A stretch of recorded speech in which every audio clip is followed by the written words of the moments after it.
Hi అండి. Today గుండె నిండా గుడి గంటలు టుడే ఎపిసోడ్ ఏం జరిగిందో చూద్దామా?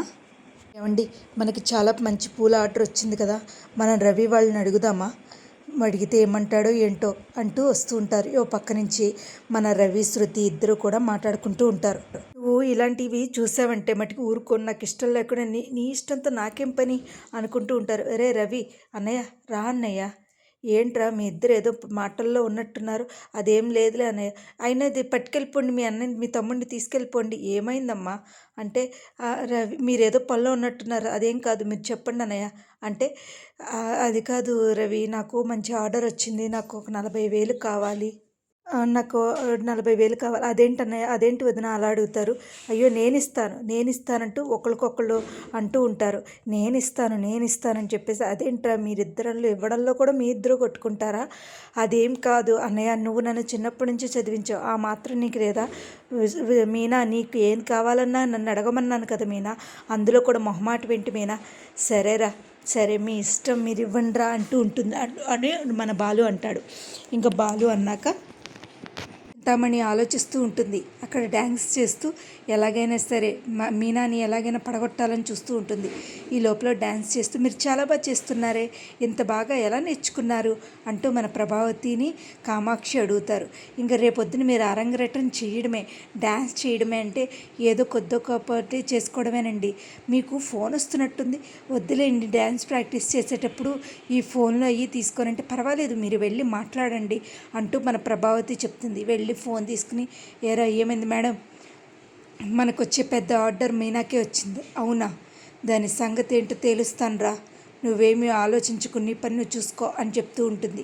ఇంకా వెంటనే కూడా అలా స్టన్ అయిపోయి ఉంటే, ఏంటి చింతామణి గారు అలా అయిపోయారు? కామాక్షి వెళ్ళి వాటర్ పట్టుకురా అని అంటూ ఉంటుంది. కామాక్షి వెళ్ళి వాటర్ పట్టుకుని వచ్చి కూర్చుంటుంది. ఈ లోపల మన కామాక్షి తెచ్చే లోపల మీ కోడలు చాలా బయట మిమ్మల్ని చాలా ఇదిగా అంటుందండి. ఏమంటుందండి? మిమ్మల్ని ఇంత బాగా డబ్బు సంపాదించి మీ పొగరు దించుద్దంటండి, బయట చెప్పుకుంటుంది అంటే. అవునా, దాని సంగతి ఏంటో తేలుస్తాను, దాన్ని ఎలా తేల్చాలో నాకు తెలుసు. రేపొద్దున పెద్ద పూల ఆర్డర్ అంటండి, ఆ ఆర్డర్కి తను చేసిందంటే చాలా వస్తుంది, మిమ్మల్ని పొగరు దించాలని చూస్తుందంట, అంటే దాన్ని ఏం చేయాలో నాకు బాగా తెలుసు అంటూ ఈ లోపల కామాక్షిని కాఫీ పట్టుకురమ్మంటుంది. ఇక ఏమీ కూడా కామాక్షికి తెలియదు అన్నమాట.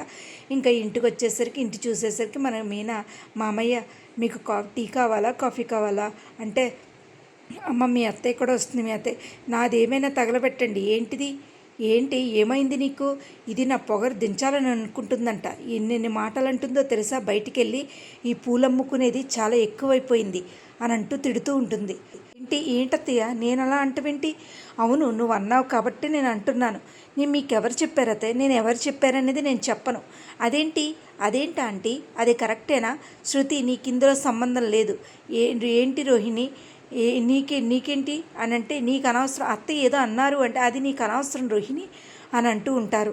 ఎలాగైతే ప్రభావతి చాలా ఫైర్ అయిపోతుంది. ఏదేమైనా సరే నువ్వు నాకు పొగరు దించాలని చూస్తున్నావు కదా, నీ సంగతి ఏంటో తేలుస్తా అని అంటూ తిడుతూనే ఉంటుంది. తినేసరికి ఇంకేమీ మాట్లాడకుండా మీనా స్టన్ అయిపోతుంది. ఈవిడికి ఏమైనా బుర్ర చెడిపోయినట్టుంది మీనా, నువ్వేమీ కంగారు పడకు అంటూ మన శృతి అంటుంది. కావాలని ఈవిడ అలా అంటుంది అని చెప్పేసి తిడుతూ ఉంటుంది. ఇంకా వెంటనే కూడా మీనా అలా బాధపడుతూ అలాగా ఏడుస్తూ ఉంటుంది. ఓ పక్క నుంచి బాలు క్యాబ్ గురించి మన మహేష్కి ఫోన్ చేసి చెప్తూ ఉంటాడు. ఒరేయ్, నేను వెళ్ళలేకపోతున్నాను, నువ్వు వెళ్ళు అంటాడు. ఇంకా లోపలికి వచ్చేసరికి మీ ఆవిడ ఇలా చేసిందిరా అంటూ తిడుతూ ఉంటుంది. ఏం చేసిందమ్మా? నా పొగరు దించాలనుకుంటుందిరా, నన్ను ఏదేదో చెయ్యాలనుకుంటుంది అని నీకెవరు చెప్పారు? అది నేను మటుకి చెప్పను, ఆ వ్యక్తి పేరు నేను చెప్పను. ఆ వ్యక్తి పేరు చెప్పకపోతే ఎలాగమ్మా అని అంటే, అవును నేను చెప్పను అని చెప్పేసి అంటుంది. ఏదైనా ఎప్పుడూ కూడా అమ్మావతి, నీకు దండం పెడతా, మన మీనా ఎప్పుడు కూడా అలాంటి మాటలు మాట్లాడదు. నువ్వే కావాలని ఏదో అనుకుంటున్నావేమో అమ్మావతి అంటే, మన మీనా చూసి, ఏమండి నేను అలా అనలేదండి, ఎవరన్నారో చెప్పమంటే కూడా చెప్పట్లేదండి, అయినా ఎందుకు అమ్మ నువ్వు ఇలా మాట్లాడుతున్నావు? అమ్మ ప్రభావతి, నువ్వేదైనా నిందేసేటప్పుడు అది నిజాలు ఏంటో తెలుసుకో. ఎప్పుడు చూసినా ఏదో అనడం నీకు అలవాటైపోయింది అని తిడుతూ ఉంటాడు. ఎప్పుడు చూసినా నన్నే అంటావేంట్రా నువ్వు? ఇప్పుడు నీ భార్యనే వెనకేసుకొస్తావు అంతేలేరా, నీకు బెల్లం వచ్చేసరికి ఇలా అయిపోయింది అని అంటూ ఉంటుంది. ఓ పక్క నుంచి మన మీనా చెల్లెలు ఎవరినో హాస్పిటల్లో పెడితే చాలా జాగ్రత్తగా చూసుకుంది కదా, అతను ఎవరు, మన ట్రాఫిక్ కానిస్టేబుల్ మన బాలుకి అతనికి పడదనమాట. ఈ విషయాలు ఏమీ తెలియదు. అతను బిజీగా ఉంటే మన మీనా వాళ్ళ చెల్లెలు చాలా జాగ్రత్తగా చూసుకుంటుంది. వచ్చారండి, ఇదిగోండి, అయ్యో మీ డబ్బులు ఎవరు అడిగారండి, మీ అమ్మగారు బాగున్నారు అంతవరకు. ఒక్క నిమిషం, నాకు ఫోన్ వచ్చిందని వాళ్ళ అక్కతో మాట్లాడుతుంది. అక్క ఏం చేస్తున్నావు? నేనేమీ చేయట్లేదు సుమతి, నువ్వెలా ఉన్నావు అని అంటూ మాట్లాడుతూ ఉంటుంది. కాసేపటికి ఎవరికో ఒంట్లో బాగాలేదన్నా, ఎలా ఉంది? బాగానే ఉందక్క అని చెప్పేసి ఇచ్చేసి ఫోన్ మాట్లాడుతుంది. ఎలా ఉందండి మీకు అని చెప్పి వాళ్ళ అక్క కూడా మాట్లాడేసరికి, ఎంత మంచి కుటుంబం, ఎంత బాగా సంస్కారం ఉంది, ఈ అమ్మాయి ఎవరింటికి వెళుతుందో చాలా హ్యాపీగా ఉంటుంది వాళ్ళ జీవితం అంటూ మన సుమతి గురించి మాట్లాడుకుంటూ ఉంటారు. ఇవాళ ఎపిసోడ్ అయితే ఇదేనండి. మరి రేపటి ఎపిసోడ్లో చింతామణి వల్ల మన మీనా ఏమన్నా ఫేస్ చేస్తుందా, లేకపోతే బాలుయే వాటిని అధిగమించకుండా చేస్తాడా, ఏమీ ఎక్కడికి వెళ్ళనివ్వకుండా చేసిన దాన్ని మన బాలు దాన్ని తెక్కిరించి తనని సక్సెస్ఫుల్గా తనని రన్ చేస్తాడా మన మీనాని అనేది మన కమింగ్ ఎపిసోడ్లో చూడాలండి.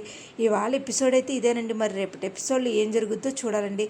ఇవాళ ఎపిసోడ్ అయితే ఇదే. నా వీడియోస్ కనుక మీకు నచ్చినట్టయితే లైక్ చేసి షేర్ చేసి సబ్స్క్రైబ్ చేయండి. Thank you so much. Thank you.